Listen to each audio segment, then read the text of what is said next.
So I'm going to do a little boat maintenance today. I've noticed over the last little while that I'm losing a little pressure on my Lavac head system, and there was sometimes a little drip as well, or just backflowing from the holding tank down into the bowl of the toilet. So what I've concluded is that the Y-valve that's there, the Jabsco Y-Valve, needs to be serviced and have some new gaskets put in. So I'm going to go ahead and do that now. So here's the head on my Westerly Discus. It's called a Lavac head, and the way it works is there's a vacuum that forms when you start pumping, and so it's really important that all the seals that exist are good and solidly sealed, otherwise the vacuum doesn't form as well, and that's been occurring here, making it a bit more difficult to flush. And so the key with the Lavac head is you make sure the lid is closed before you start pumping, and then you pump away. Not unlike your usual sort of Jabsco one, except the pump's way up here and separate from the head. Of course, before you start servicing the head or any plumbing on the boat that goes through a through hull, you close that through hull to make sure there's no flooding that's going to occur.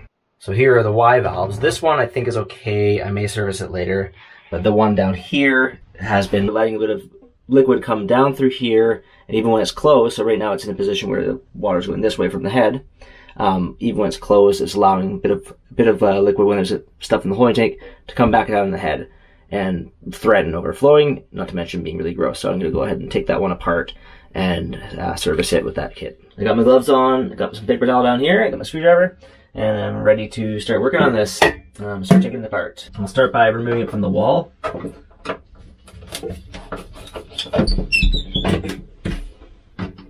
I didn't notice that these are actually bolts, not screws, and the nuts and washers just went down there, so I'll have to go recover those later, but we'll worry about that after. Now I'm going to take the hoses off. Hopefully there's not going to be much of water coming down. Really stiff hoses. There it comes. Nothing coming out, which is wonderful.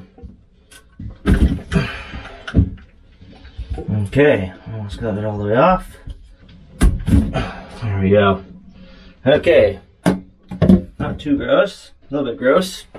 There's a lot of buildup in there, which occurs from the seawater reacting with the ammonia in our pee.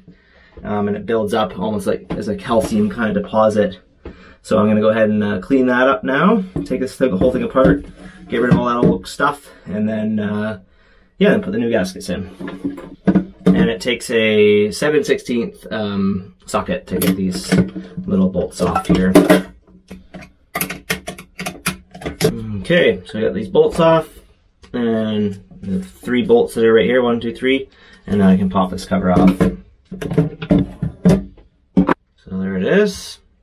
There's some nasty debris there, and here's the gaskets I'm going to replace in a minute here. It's actually not so bad, this one. I thought it was going to be a lot worse, but it's not so much build up in this part of the system.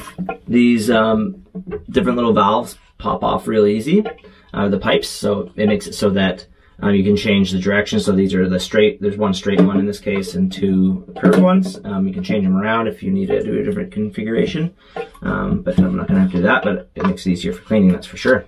And now you can probably see a little better here the buildup of the calcium, if you can see that sort of yellow stuff in there. That's the calcium that's built up in there, so I'm going to go ahead and remove that while I'm taking care of this. Maybe I'll try it with some vinegar or something, because that's really rock hard. Basically forms a rock. It's almost like rocks, little like pebbles that form. It's really wild. There, it's actually just coming off in little chunks. So it's there you go. Big old chunk of this calcium stuff formed from salt water and our pee. You can just hear how crusty and rock-like it is. It's crazy. Yeah, I'm gonna try out some vinegar on this one. See if that helps out. Okay, I don't actually have any white vinegar, but I do have some organic apple cider vinegar, so we'll see if that helps out to remove this calcium buildup here. I can hear it bubbling, working through the calcium. And actually, that seems to have helped. It's coming off for me now. You can actually hear it sizzling, the calcium reacting, bubbling away. It's brown because of the it's apple cider vinegar. Tomato's not smelly, it smells like apple cider vinegar in here now. Okay, so I got these all tied up. I'm going to take the old gaskets off now, and then I'll go and put the new ones in. they're in pretty good shape, but I'll go ahead and replace them all, just since I got the kit already. There's 3 of these little gaskets to go around each one of the outlets.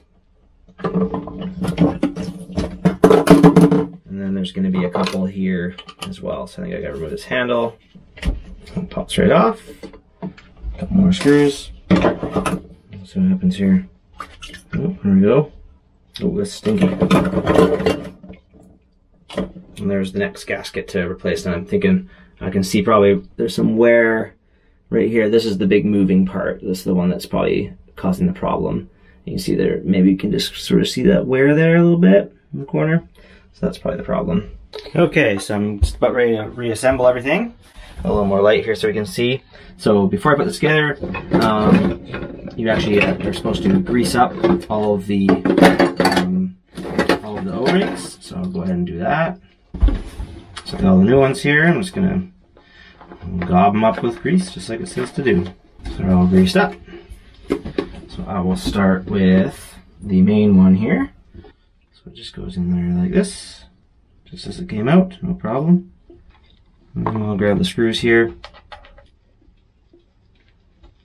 Next one is right here. There it goes, just like that.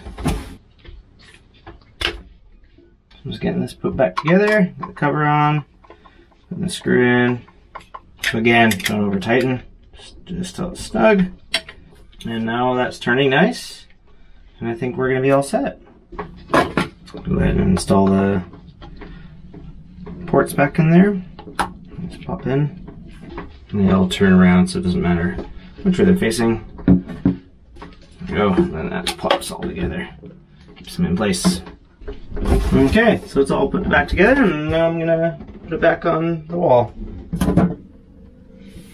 Okay, so I got the head put back together, and now it flushes so much better and is working properly, and there won't be any stuff coming out the holding tank into the bowl anymore, so that's great.